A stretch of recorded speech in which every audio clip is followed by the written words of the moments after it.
রাসূলুল্লাহ সাল্লাল্লাহু আলাইহি ওয়াসাল্লাম একদিন বললেন, যে ব্যক্তি কুল হুয়াল্লাহু আহাদ এই সূরাটাকে 10 বার পড়বে, যে ব্যক্তি এই সূরাটাকে 10 বার পড়বে, আল্লাহ তাআলা তার জন্য জান্নাতে একটা প্রাসাদ নির্মাণ করবেন। তো এই কথাটা শুনে ওমর রাদিয়াল্লাহু আনহু বললেন, ওমর ইবনে খাত্তাব তিনি বললেন যে তাহলে তো আমরা অনেক প্রাসাদের অধিকারী হয়ে যাব ইয়া রাসূলুল্লাহ। তার উদ্দেশ্য ছিল এটা, যদি আমি 20 বার পড়ি ইয়া রাসূলুল্লাহ, তাহলে নবীজি বললেন তাহলে দুইটা প্রাসাদ, যদি 30 বার পড়ি 3টা প্রাসাদ, তো ইয়া রাসূলুল্লাহ তাহলে তো আমরা অনেক প্রাসাদের অধিকারী হয়ে যাব। তখন নবীজি বললেন যে আল্লাহ তাআলার দান এর চেয়েও বেশি প্রশস্ত। মানে আপনি 100 পড়লে 10টা ঘর পাবেন, আর আমরা 100 পড়লে 10টা ঘর পাবো, 200 পড়লে 20টা।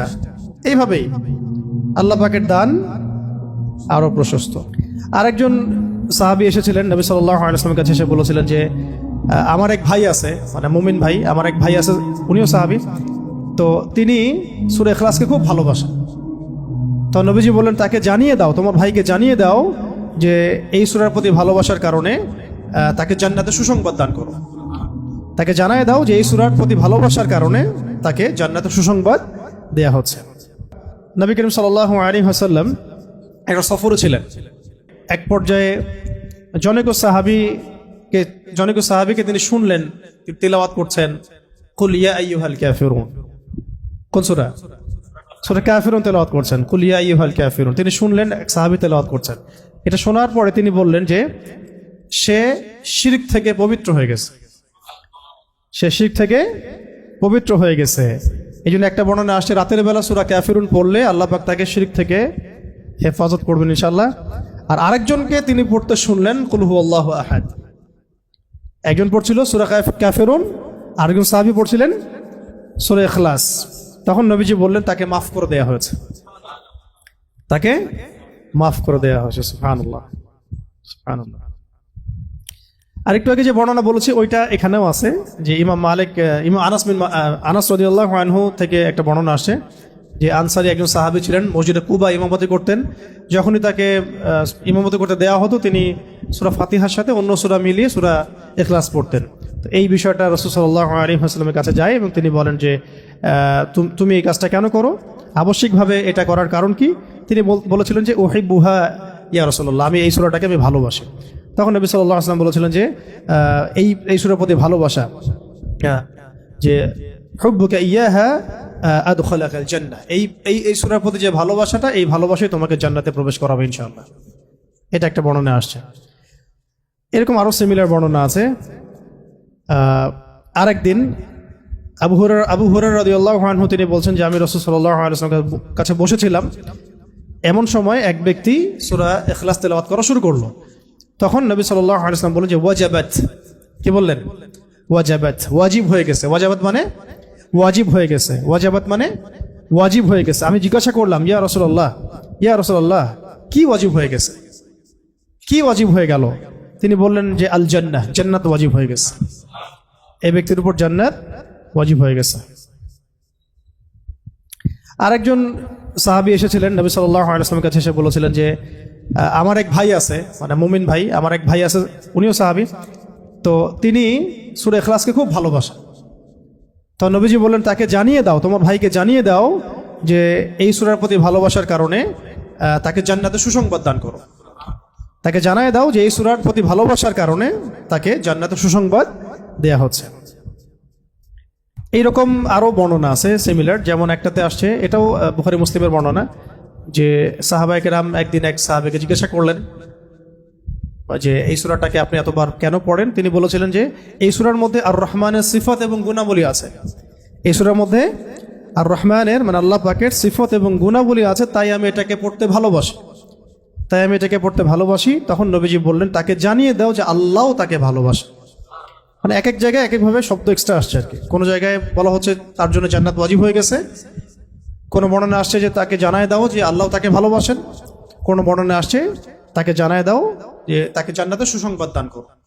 এরকম করে বিভিন্ন বর্ণনা আসছে আর কি। এবার আমাদের জন্য খুব আগ্রহের একটা হাদিস, এটা শুনেন। মুয়াজ ইবনে আনাস জুহানী রাদিয়াল্লাহু তাআলা আনহু বলেন যে রাসূলুল্লাহ সাল্লাল্লাহু আলাইহি ওয়াসাল্লাম একদিন বললেন, ভালো করে শুনেন, রাসূলুল্লাহ সাল্লাল্লাহু আলাইহি ওয়াসাল্লাম একদিন বললেন, যে ব্যক্তি কুল হুয়াল্লাহু আহাদ এই সূরাটাকে 10 বার পড়বে, যে ব্যক্তি এই সূরাটাকে 10 বার পড়বে আল্লাহ তাআলা তার জন্য জান্নাতে একটা প্রাসাদ নির্মাণ করবেন। তো এই কথাটা শুনে ওমর রাদিয়াল্লাহু আনহু বললেন, ওমর ইবনুল খাত্তাব তিনি বললেন যে তাহলে তো আমরা অনেক প্রাসাদের অধিকারী হয়ে যাব ইয়া রাসূলুল্লাহ। তার উদ্দেশ্য ছিল এটা, যদি আমি 20 বার পড়ি ইয়া রাসূলুল্লাহ তাহলে নবীজি বললেন তাহলে দুইটা প্রাসাদ, যদি 30 বার পড়ি তা 3টা প্রাসাদ। তো ইয়া রাসূলুল্লাহ তাহলে তো আমরা অনেক প্রাসাদের অধিকারী হয়ে যাব। তখন নবীজি বললেন যে আল্লাহ তাআলার দান এর চেয়েও বেশি প্রশস্ত। মানে আপনি 100 পড়লে 10টা ঘর পাবেন, আর আমরা 100 পড়লে 10টা ঘর পাবো, 200 পড়লে 20টা। এইভাবেই আল্লাহ পাকের দান আরো প্রশস্ত। আর যে হাদিসটার কথা আমি বললাম, যেটা আমি আজকে আপনাদের জন্য এটা রেডি করতে গিয়ে জেনেছি আর কি, এটা আমার আগে জানা ছিল না। এটা জানার পরে আসলে আমাদের মনে হচ্ছে কেন এই আমলগুলো করি না। এত সময় দেখা যায় যে অনেক সময় অনলাইনে বসে থাকছি, তাই না? অনেক সময় এমনি বসে আছি জিকির ছাড়া, তো গাড়িতে যাওয়া আসা হচ্ছে, ওই সময় বসে আছি, কোনো কাজ নাই, এমন অনেক সময় হয় না? কেন আমরা এই সময়গুলো কাজে লাগাই না? এই লাস্ট হাদিস, একজন সাহাবী ছিলেন যার নাম মুয়াবিয়া ইবনে মুয়াবিয়া বিন মুয়াবিয়া আল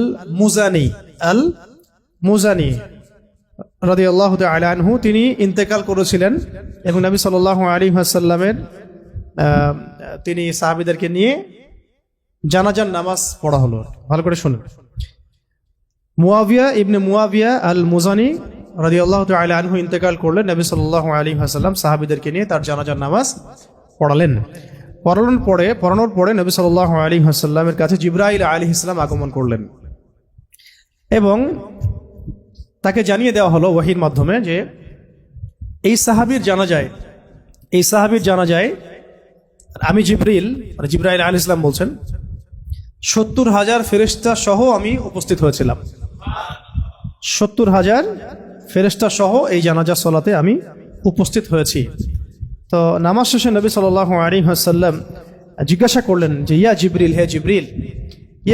হে জিবরিল বিমা বালাগা মুআবিয়া ইবনে মুআবিয়া হাযিহিল মানজিলা। এই সাহাবীর মুআবিয়া ইবনে মুআবিয়া রাদিয়াল্লাহু তাআলা আনহুর কোন কারণে এই মঞ্জিলে তাকে পৌঁছে দেওয়া হলো? কোন কারণে তাকে এই মঞ্জিলে পৌঁছে দেওয়া হলো, মানে এত উঁচু মাকাম দেওয়া হলো? তখন তিনি বলছিলেন যে ইয়া রাসূলুল্লাহ সাল্লাল্লাহু আলাইহি ওয়াসাল্লাম, এই মর্যাদা লাভের কারণ হচ্ছে যে সে দাঁড়িয়ে, বসে, হেঁটে, সাওয়ারিতে অবস্থায় সবসময় সূরা ইখলাস তেলাওয়াত করত। এই মর্যাদার কারণ হচ্ছে সে দাঁড়িয়ে, বসে, হেঁটে হেঁটে, সাওয়ারিতে, মানে সার্বক্ষণিক তার আমলে ছিল, খুসুসি আমল ছিল সূরা ইখলাসের বেশি বেশি তেলাওয়াত। সুবহানাল্লাহ। এটা মুসনাদ আহমদে আসছে হাদিসটা, আরো কিছু হাদিসের মধ্যে আসছে হাদিসটা। তো আল্লাহ পাক আমাদের সবাইকে এই সূরার প্রতি বেশি বেশি আমল করার তৌফিক দান করেন।